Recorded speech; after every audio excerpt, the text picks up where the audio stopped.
Buenas tardes. En nombre de las autoridades de la Universidad del Istmo y la Facultad de Comunicación, les doy la más cordial bienvenida a la Jornada de Comunicación 2020, que lleva por tema Nuevos modelos de comunicación en la situación actual. La jornada es un evento que se lleva a cabo por cuarto año consecutivo. Desde 2020 ha sido un esfuerzo de los estudiantes apoyados por las autoridades de la facultad, con el propósito de ampliar los conocimientos de nuestras carreras a la luz de la experiencia de prestigiosos profesionales del mundo del periodismo y la comunicación audiovisual a nivel global. Durante 4 días participaremos de conferencias y talleres a cargo de renombrados líderes de la industria, quienes con el propósito de aportar en nuestra educación han accedido a estar ahora con nosotros. Desde ya les extendemos nuestro más profundo agradecimiento. Para iniciar esta jornada, invito a la licenciada Carolina de Asturias, decana de la Facultad de Comunicación, a dirigirles unas palabras.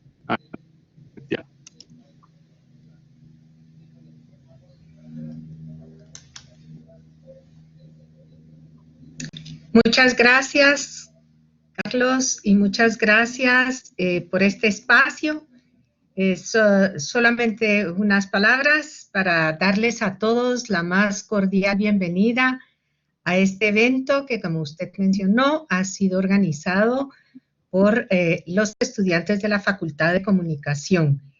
Quiero felicitarlos por su excelente trabajo y también por el gran nivel de los conferencistas que tendremos en los próximos días, que todos sabemos que tienen una gran calidad profesional.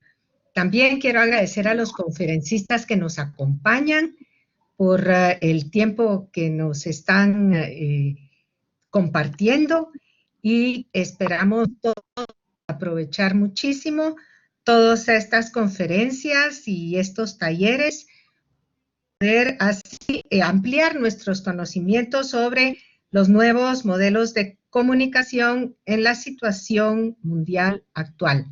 Así que no tengo más que darles la más cordial bienvenida y desearles a todos muchos éxitos en esta jornada. Muchas gracias.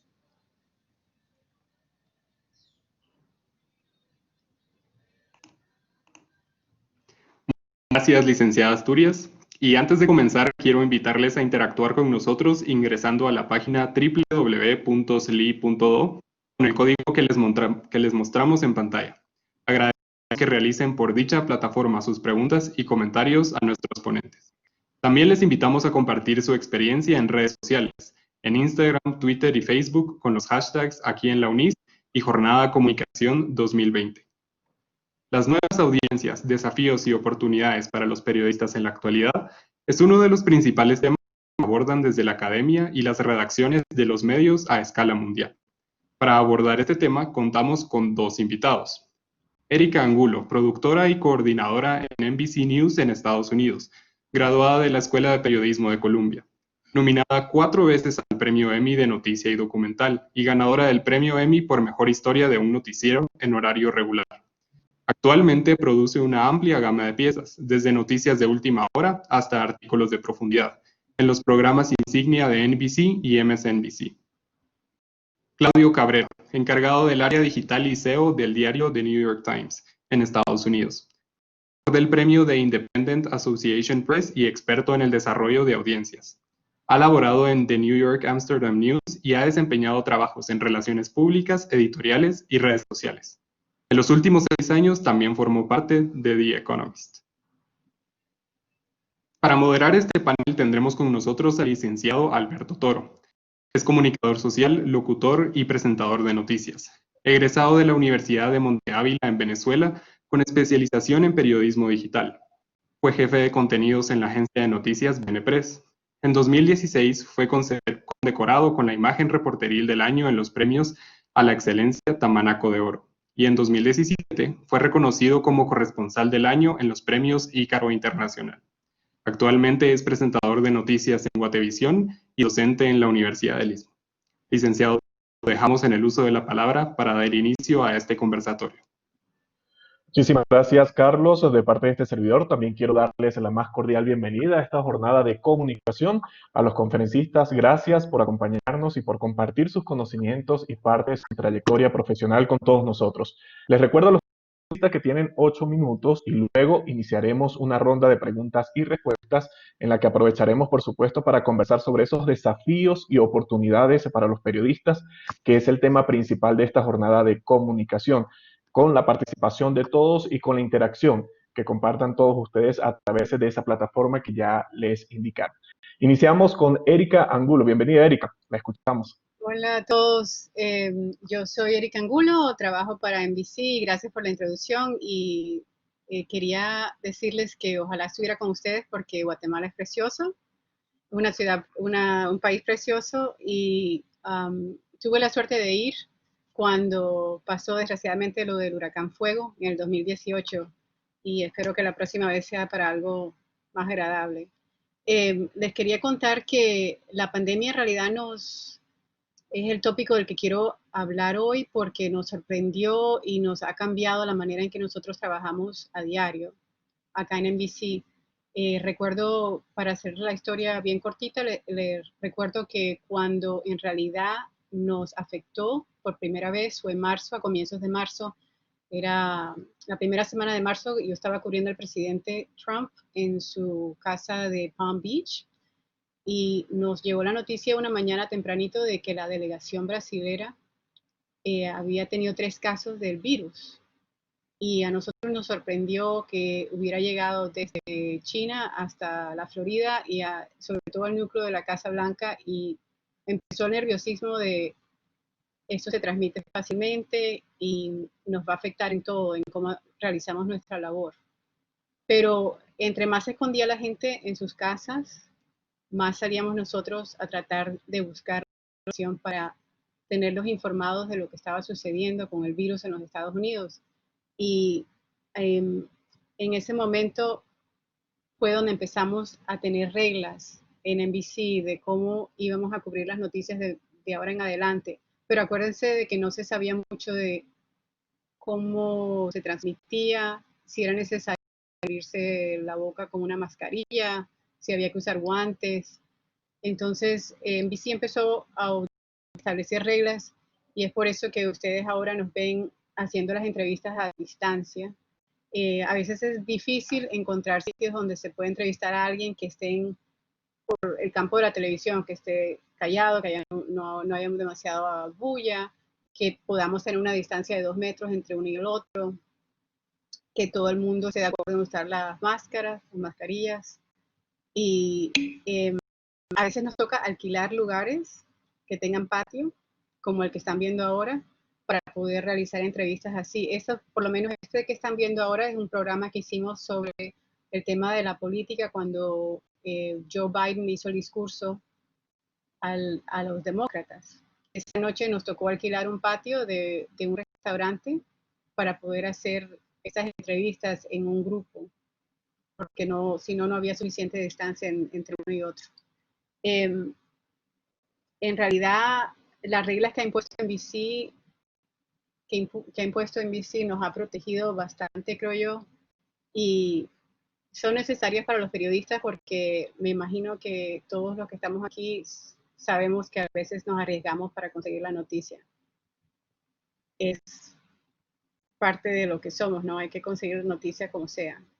Yo quisiera hablarles sobre lo difícil que es hacerlo ahora, lo riesgoso y que quisiera que no se les olvidara eso porque hay que vivir para contar, ¿no? Porque si no, tengo 3 colegas que tuvieron la enfermedad y todavía tienen secuelas y fue porque tomaron un riesgo innecesario, diría yo innecesario porque es un riesgo que es una enfermedad que tiene secuelas para el resto de la vida, por lo menos eso es lo que se cree hasta ahora. Yo normalmente hablo en inglés, así que si me encuentran alguna palabra que no la digo bien, les pido disculpas desde ahora, pero todos mis reportajes normalmente son en inglés.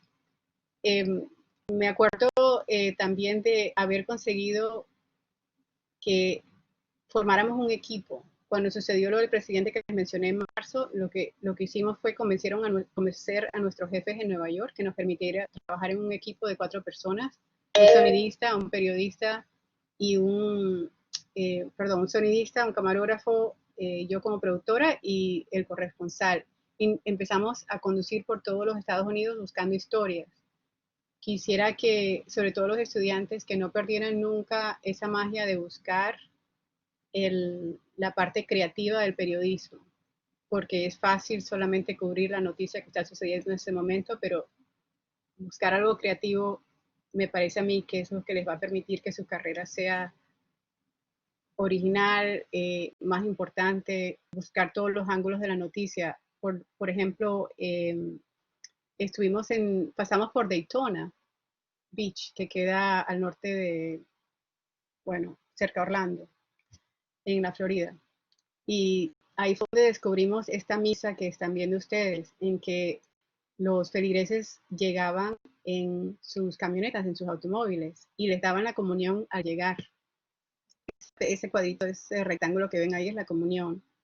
Y les permitía atender esta misa y al mismo tiempo estar distanciados los unos de los otros y protegerse. Hay que estar bien pendiente de encontrar las historias diferentes, sobre todo cuando lo único que se escucha es lo mismo sobre el virus día tras día, ¿no? Para ser original.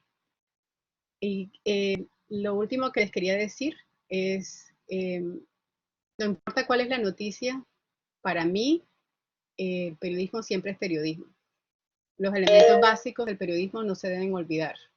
Buscar la verdad, indagar, confirmar los hechos, de dónde viene la información, lo que decimos en inglés fact-checking, estar seguros de que les estamos informando al televidente la verdad, escuchar a la gente, qué es lo que necesita saber la comunidad, recordar que lo que hacemos es un servicio público y en este momento, además de estas 4 cosas, acordarse de protegerse mientras estén realizando su trabajo, porque hay que vivir para contar. Y después, cualquier pregunta que tengan, feliz de contestarlas. Muchísimas gracias, Erika. Ya hay varias preguntas que nos están haciendo llegar los participantes de nada de comunicación. Rescato algo muy importante que mencionabas y es ese compromiso con la verdad, que no lo podemos dejar a un lado al momento de buscar la noticia, porque es eso realmente lo que se está buscando, una noticia. Si estamos buscando una noticia, es un hecho que ha sido verificado o que nosotros tenemos la responsabilidad de verificar para poder informar. Al final, luego de Claudio, sí vamos a iniciar con la ronda de preguntas y respuestas y con esa conversación, ¿ok? Vamos a darle la palabra a Claudio Cabrera. Claudio, le escuchamos. Hey, hola a todos y primeramente gracias por la invitación a la Universidad Istmo. Y voy a hablar hoy de las audiencias en redes sociales y también en SEO y de las habilidades que necesitan los reporteros ahora también para lograr éxito en periodismo digital. Y la presentación está aquí mismo, entonces vamos a ir para la segunda página.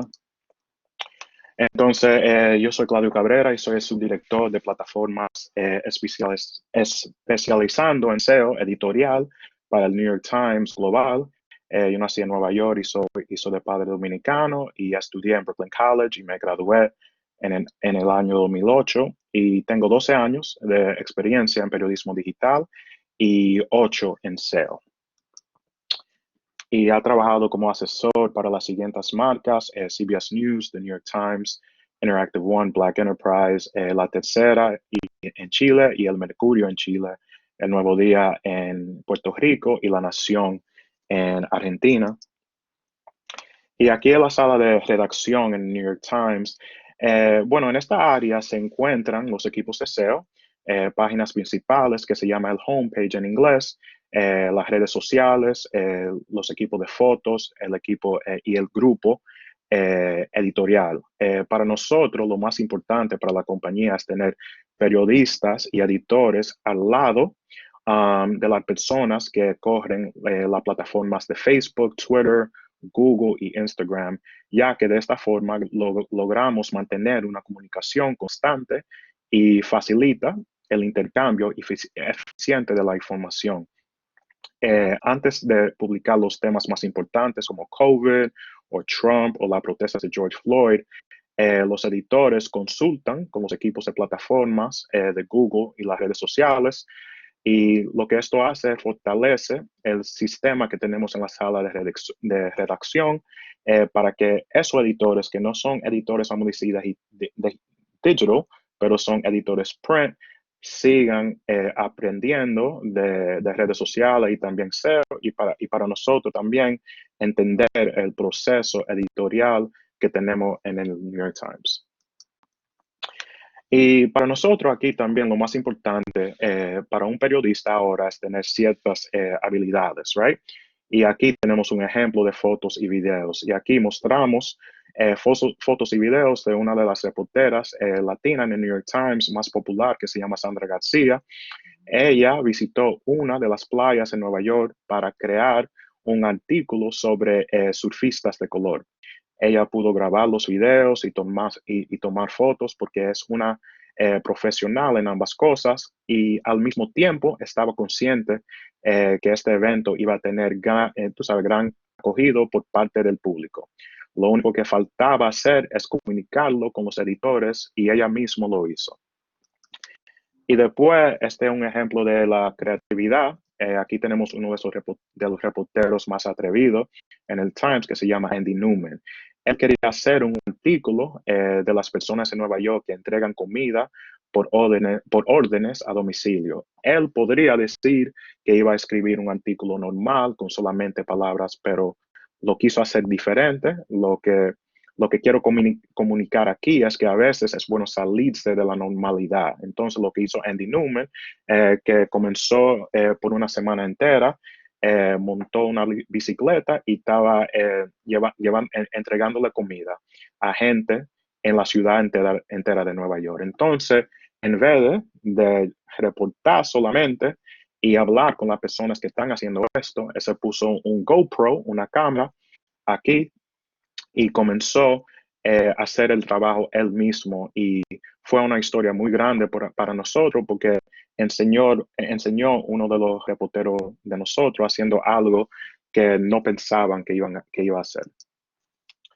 Y lo que yo hago es SEO, y voy a explicar porque pienso que es importante. Entonces, lo que es SEO consiste en mejorar la visibilidad de una página web para que aparezca mejor posicionado en los resultados orgánicos de los buscaderos.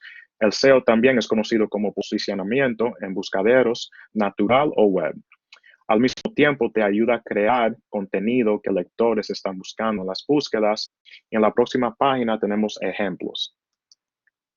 Y aquí tú puedes ver las preguntas que estaban haciendo gente sobre cuando la noticia salió de Messi que quería salir de Barcelona. Entonces, tú puedes escribir un artículo sobre esa noticia, pero también puedes escribir otro artículo explicando la exacta razón o razones por qué Messi se quiere ir de ese equipo. Y también cuando vino la pandemia, había muchos artículos que nosotros escribimos aquí en el Times, y había muchas preguntas que estaban haciendo la gente en las búsquedas. Entonces, ¿cómo se contagia el coronavirus? ¿Cómo se transmite? Entonces, hicimos artículos sobre esa pregunta. Y también, al fin, tú puedes ver cómo hace mascarillas, cómo hace tapabocas. Entonces, como diferentes países dicen masks, right? Algunos dicen tapabocas, algunos dicen mascarilla. Entonces, para nosotros, escribimos algo en español, cómo hacer una mascarilla, lo escribimos en inglés también. Y eso sirvió para la audiencia que tenemos directamente, pero también para las búsquedas, para las personas que estaban buscando ese contenido.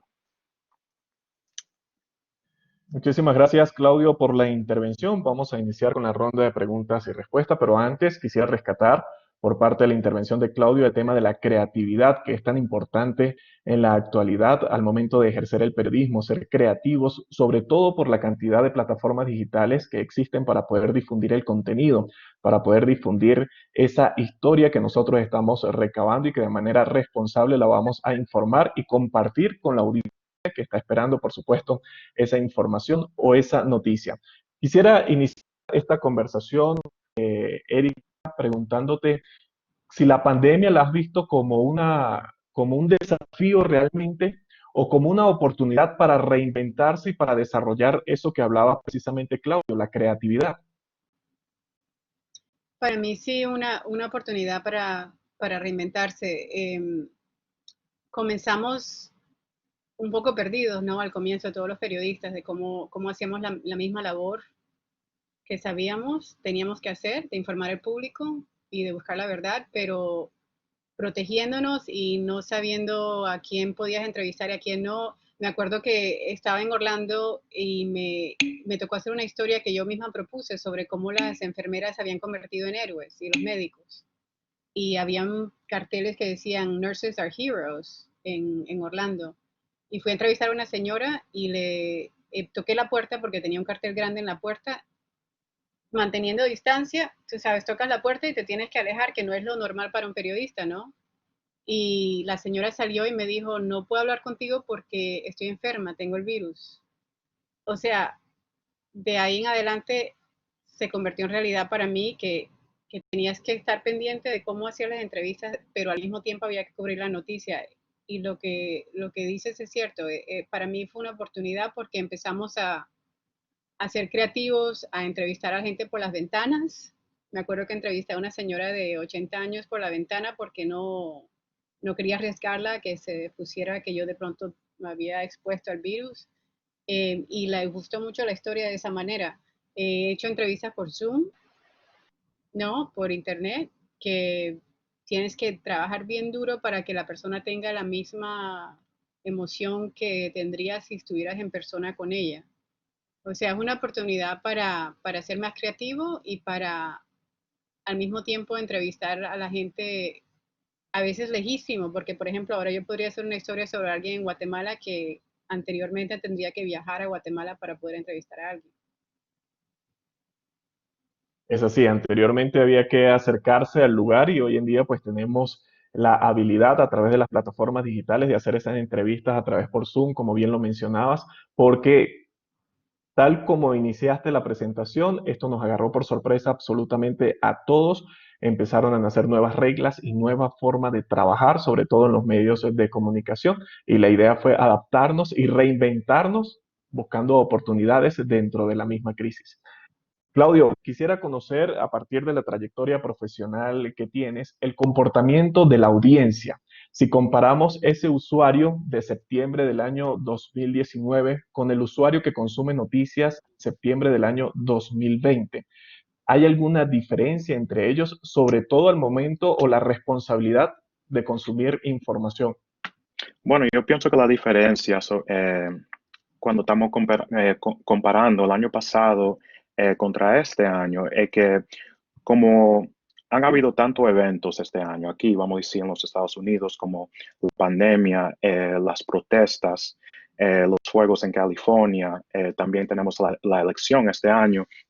Lo que están buscando mucho más en los Estados Unidos eh, son publicaciones que están cubriendo digital las noticias en vivo. Entonces, por ejemplo, en este año, cuando comenzó la pandemia en la China, vamos a decir, desde enero 23, estábamos corriendo nosotros algo que se llama un live blog. Entonces, desde enero 23, nosotros no paramos en hacer un live blog. Y desde julio 13, nosotros comenzamos un live blog para las elecciones. Entonces, tenemos como 8 o 9 meses en línea haciendo cobertura en vivo y 3 meses en vivo para las elecciones. Pero también en este año yo pienso con un tema como el coronavirus, lo más importante es explicando el contenido para la gente, porque hay muchas cosas que no entienden sobre el virus. Entonces lo que estamos haciendo mucho más este año es lanzando algo que se llama un explainer. Y un explainer es un artículo que explica lo que está pasando o explica quién es una persona que estás en la noticia, vamos a decir hoy.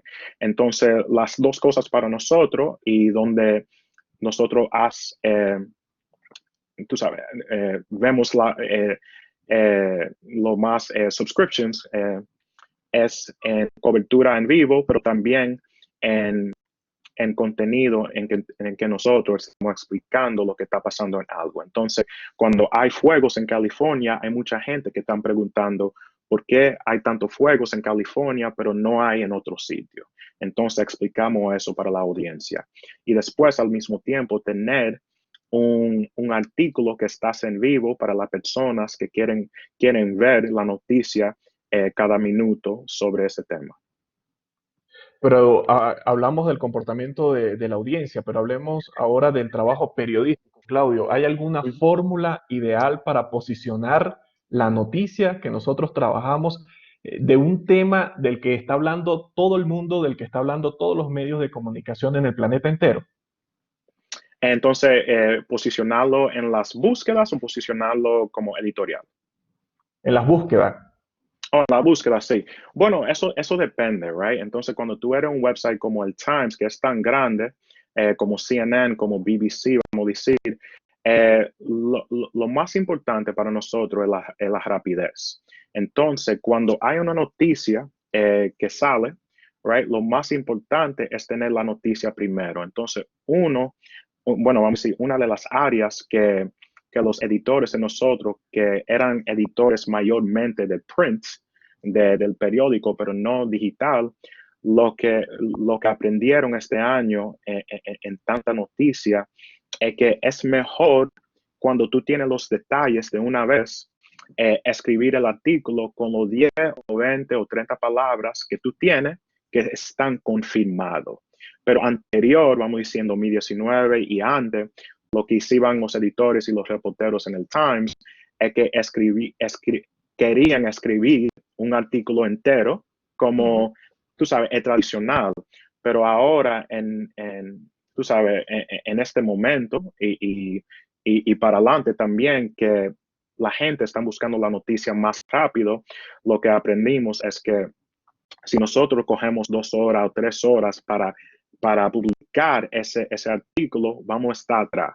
No importa que somos el New York Times y que tenemos 100 millones o 1 millón de visitantes, porque cuando hay alguien delante de ti, entonces tú vas a tener que como aumentar tu historia en una manera muy rápida que muchos editores no quieren hacer porque quieren confirmar lo que tienen, bueno, quieren confirmar los detalles que tienen. Entonces, la rapidez para nosotros es lo que ha cambiado mucho, pero también no solamente pensando en el contenido a ese momento como el breaking news. Si el presidente dice algo sobre, vamos a decir, una ley, no solamente enfocándote en esa noticia, pero pensando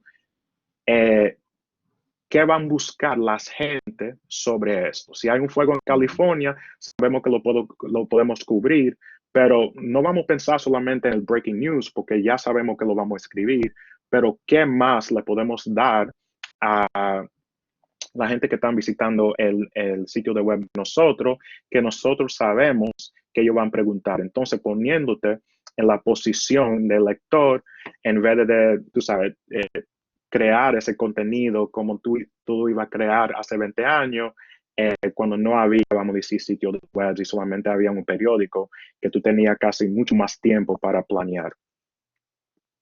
Muy importante ponerse en la posición del lector al momento de construir esa noticia, al momento de construir esa historia que nosotros pretendemos informar. Nos llegan muchas preguntas a través de la aplicación. Aquí hay una para Erika. Erika, preguntan nuestros participantes cómo los periodistas pueden verificar la información falsa sobre el COVID-19. A esto le agrego que al principio de la pandemia, sobre todo acá en Guatemala, a partir del 13 de marzo, exigió una gran cantidad de información a través de las distintas redes sociales. ¿Cómo hizo Erika para filtrar esa información y para llegar a la correcta, a la que ha sido verificada, para poderla utilizar en sus trabajos? Erika, hago un paréntesis porque me están pidiendo si existe la posibilidad de habilitar la cámara, que se encuentra, el icono se encuentra en la parte inferior al centro. Ah, se desapareció, perdona. No, no, no se preocupe, no se preocupe. Automáticamente lo hizo. Ok, perdón, sí, automáticamente lo hizo. Perfecto, Este, perfecto, Erika, muchísimas gracias. sí, perdón. Sí, lo que me estabas preguntando, cuando comenzó la pandemia en marzo, Bueno, para nosotros comenzó en marzo porque fue cuando en realidad empezamos a cubrirla 100%. Teníamos un grupo de médicos con el que consultábamos todo el tiempo y muchas veces nos llegaba información que parecía tan cierta. Por ejemplo, al comienzo pensábamos que tocar las cajas de donde venían los alimentos, como la pizza, era peligroso. Y nos decían, nos decían que sí, que sí era verdad que el virus podía vivir en esas superficies. Y me acuerdo haber llamado, estaba en Orlando para eso, que estábamos haciendo ese reportaje.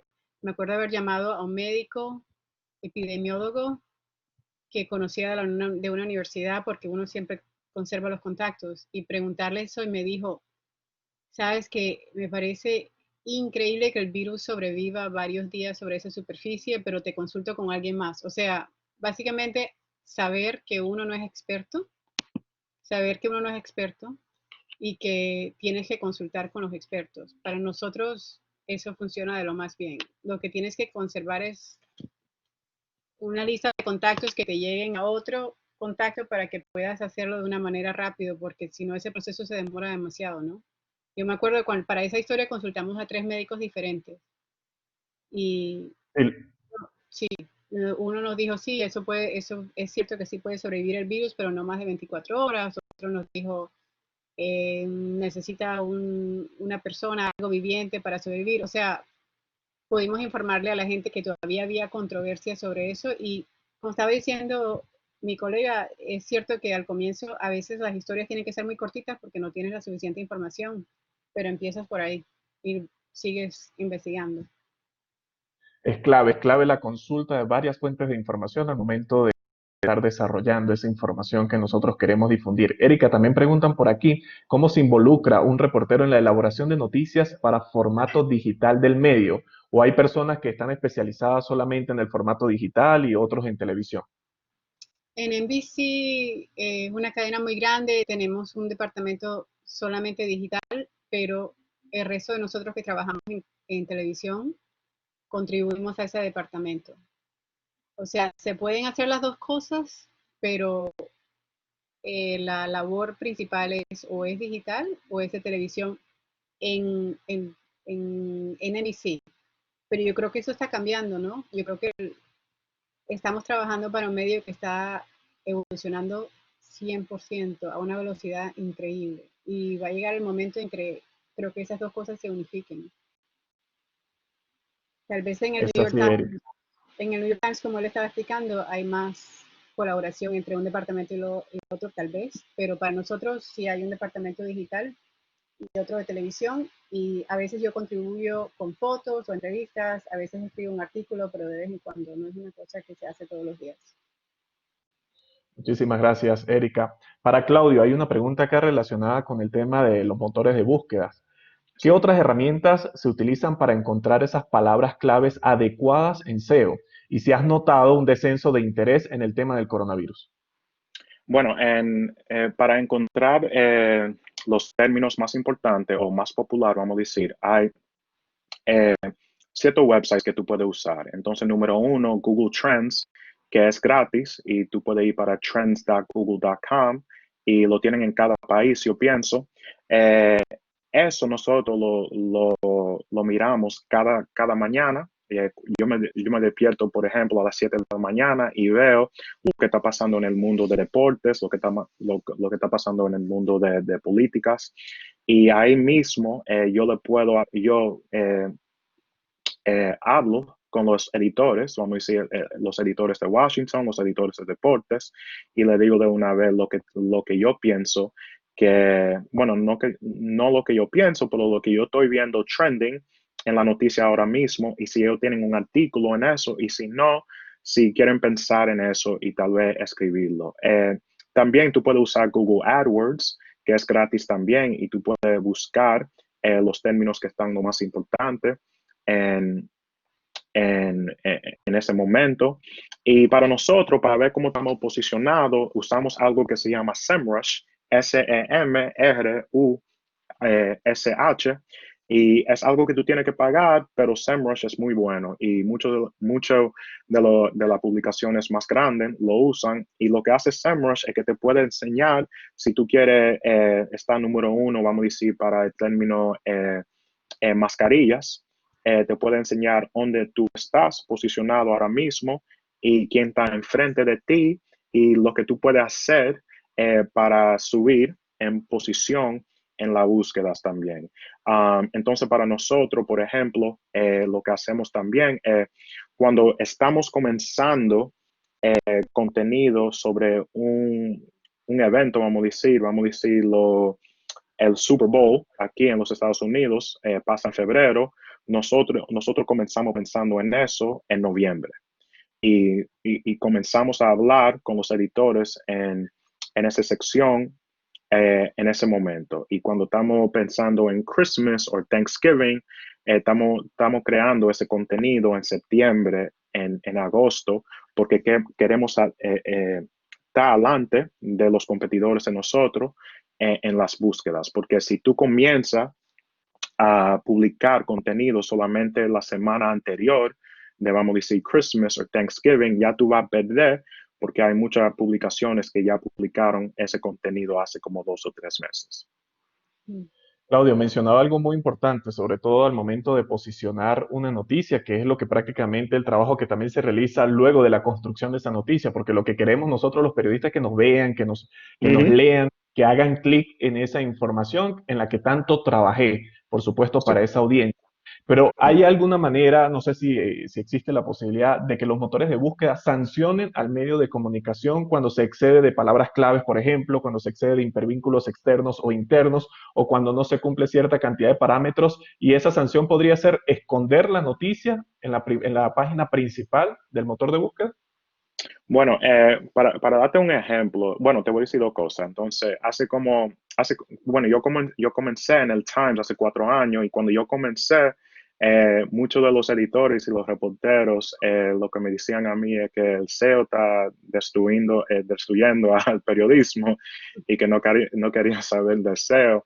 Pero ahora mismo ha cambiado mucho en los 4 años. Esos editores y reporteros que no le importaron los visitantes que tenían sus artículos ahora.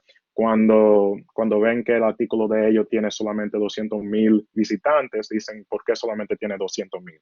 Entonces ha visto un cambio muy grande en la sala de redacción aquí en el Times, porque anterior no había esa importancia sobre el SEO, pero también ahora tenemos editores y reporteros que lo están aprendiendo y estamos haciendo mucho entrenamiento cada mes para enseñarle las mejores prácticas. Para nosotros, bueno, las reglas, o vamos a decir las prácticas más importantes, son 3 cosas. Queremos hacer muchos enlaces en el contenido que tenemos. Entonces, si nosotros creamos algo en coronavirus hoy, ya tenemos 8 meses de contenido en coronavirus. Vamos a decir 1,000 o 2,000 artículos sobre eso.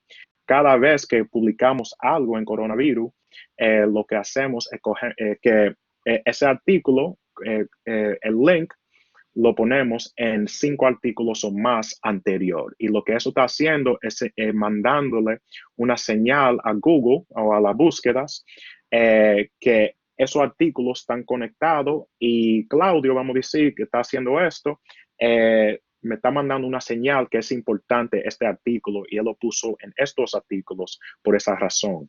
Después de eso también los titulares tienen que ser más cortos. Entonces cuando tú estás enfocado en las búsquedas móvil, tú sabes, es un aparato más chiquito, no es como un laptop, tú sabes, que es más grande. Entonces, lo que Google prefiere es tener titulares más cortos. Entonces, para nosotros, bueno, es diferente en cada lengua, pero en inglés, por ejemplo, tenemos que tener los titulares menos de 65 characters. En español es un chin más porque en español hay muchas más palabras que se usan en los titulares, pero no tengo el número exacto ahí. Y también lo que es importante para nosotros es el URL. Entonces hay muchas compañías que no piensan que el URL es importante, pero modificando el URL para nosotros y solamente poniendo los términos que son lo más importantes. Entonces, si yo tengo un artículo de, vamos a decir, coronavirus, Trump y Biden, y tengo 5 o 6 más palabras en ese titular, yo solamente quiero enfocarme en los términos que son los más importantes. Entonces, en ese va a ser coronavirus, Trump y Biden. Y para nosotros, después del slash en el URL, solamente queremos 2 hasta 4 palabras. Después de eso, no queremos más, porque pensamos que le vamos a mandar una señal a Google, que como estamos tratando de hacer trampa, vamos a decir, sobre las búsquedas. Entonces, para nosotros, esos son 3 cosas que nosotros hacemos cada día. Y hay mucho más, tú sabes, poniendo videos, si hay video que está relacionado a ese artículo. Pero esas son 3 cosas que son, vamos a decir, básicos y saben mucho SEO, pero para nosotros casi lo hacemos el 50% de los artículos que tenemos cada día. No, detalles muy importantes que vale la pena también resaltar, como la extensión de un titular para el periodismo digital, que es muy importante. Erika, hay algo de lo que no hemos conversado es sobre qué va a pasar después de que llegue, con el favor de Dios sea pronto, que llegue la vacuna contra la COVID-19 en lo que se denomina esa nueva normalidad. Y hay una pregunta relacionada con esa etapa y es para Erika y pregunta, ¿qué posibilidad cree que existe para que los recursos a distancia sigan siendo utilizados con mayor frecuencia en un escenario post-pandemia? De eso hablamos casi todos los días nosotros los periodistas. La impresión que tenemos hasta ahora es que se van a seguir utilizando más de lo que se utilizaban antes de la pandemia. O sea, parece que los televidentes se han acostumbrado a ver entrevistas en Zoom y no parece que no les molesta que el periodista no esté ahí mismo con la persona que están entrevistando. Parece que no les importa ver a los presentadores desde la casa en vez del estudio, por el feedback, como se dice en inglés, por los comentarios que hemos recibido. Es preocupante desde el punto de vista de los técnicos que trabajan en los estudios. Algunos han perdido sus trabajos, ¿no? Y hay muchos que han decidido retirarse más temprano de lo que esperaban, de lo que planeaban por eso. Pero el mundo cambia y hay que adaptarse. Yo creo que sí, yo creo que van a haber muchos más cambios. Yo creo que vamos a seguir viendo más y más cambios y rápidos. Estamos esperando a que pasen las elecciones para saber cómo va a empezar a adaptarse, por lo menos en los Estados Unidos, la televisión a todos los cambios. Porque como sabemos ahora, en Inglaterra parece el rebrote del virus, ¿no? O sea que esto va para largo. Y yo creo que todos tenemos que ser más y más creativos y estar seguros de que estamos dando la información correcta todos los días para poder conservar nuestros trabajos.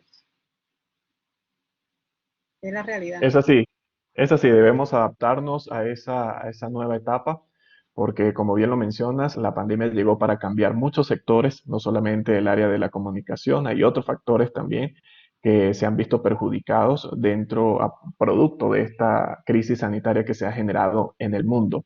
Claudio, preguntan acá nuestros participantes, ¿cómo competir con la inmediatez de las redes sociales y la información generada a través de las mismas plataformas en comparación con el trabajo que se realiza desde un periódico? ¿Lo puedes repetir de un pronto? No lo entendí.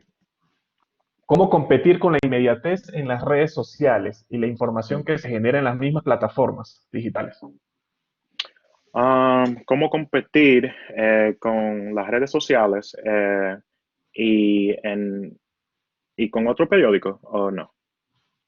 No, no hay un contexto, o sea, no hay más contexto sobre esta pregunta, pero yo guardo, o sea, la relaciono con la cantidad de información que se registra a través de las redes sociales y en la que las personas confían y que un medio de comunicación todavía no la obtenga porque se está cumpliendo con esos pasos, con esos parámetros para construir esa noticia. Sí, claro. Entonces, lo más importante para nosotros, porque hay ciertas, vamos a decir, historias que están pasando en los Estados Unidos ahora mismo, que, que hay mucho, bueno, hay mucha gente en las redes sociales que están diciendo por qué el Washington Post o por qué el New York Times no lo está cubriendo, right? Y están diciendo que hay otras publicaciones que lo están cubriendo, pero nosotros no lo estamos haciendo. Entonces, eh, como un SEO, primeramente para mí lo que yo tengo que hacer es informar los editores de cualquier sección de lo que está pasando en redes sociales, en Google, en cualquier otro sitio, un competidor. Entonces, yo le digo todo lo que está pasando, pero después lo que tengo que entender al mismo tiempo es que hay un proceso. Hay un proceso, especialmente aquí en el Times, donde no van a publicar cualquier cosa porque estás en las redes sociales.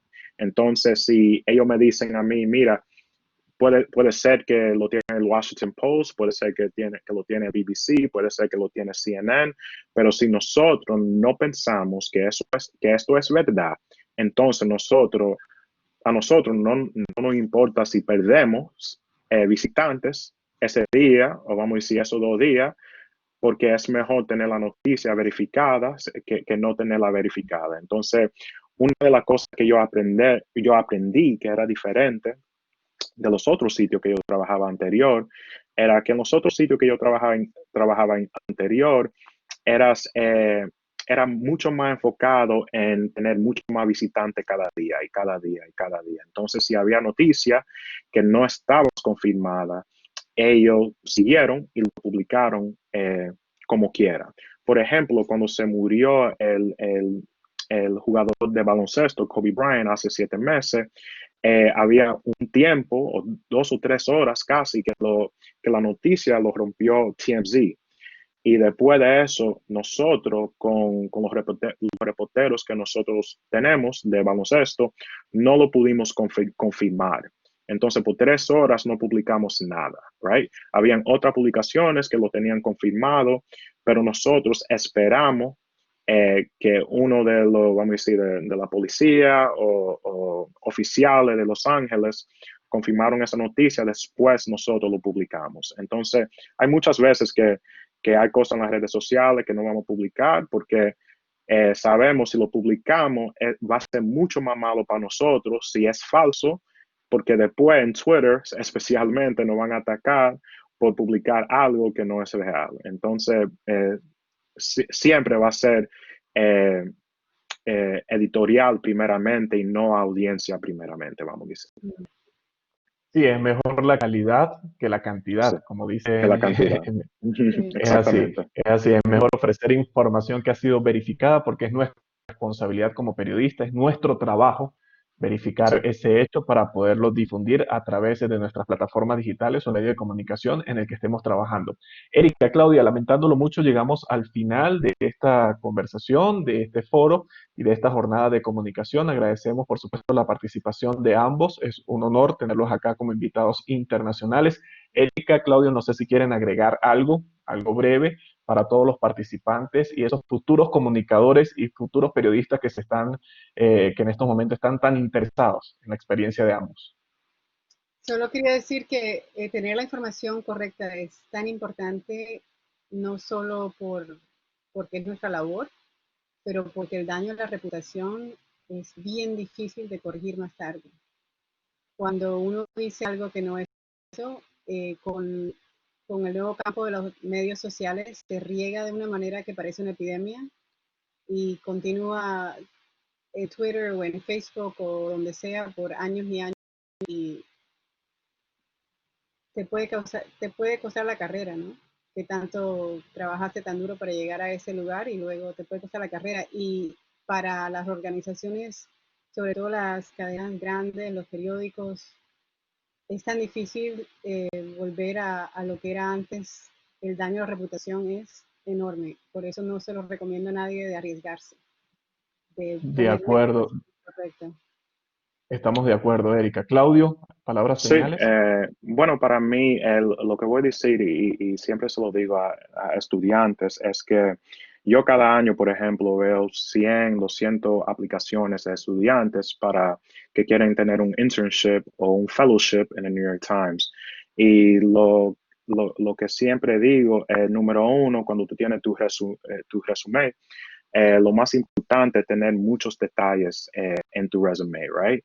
El ejemplo que yo digo es si yo soy un periodista y tú eres una periodista también, si yo escribo que yo he escrito artículos sobre justicia, vamos a decir, pero el resumen tuyo dice que tú has escrito 100 artículos sobre justicia, de una vez yo voy a mirar ese resumen mucho más diferente que el mío, porque tú tienes ese detalle que tú has escrito 100.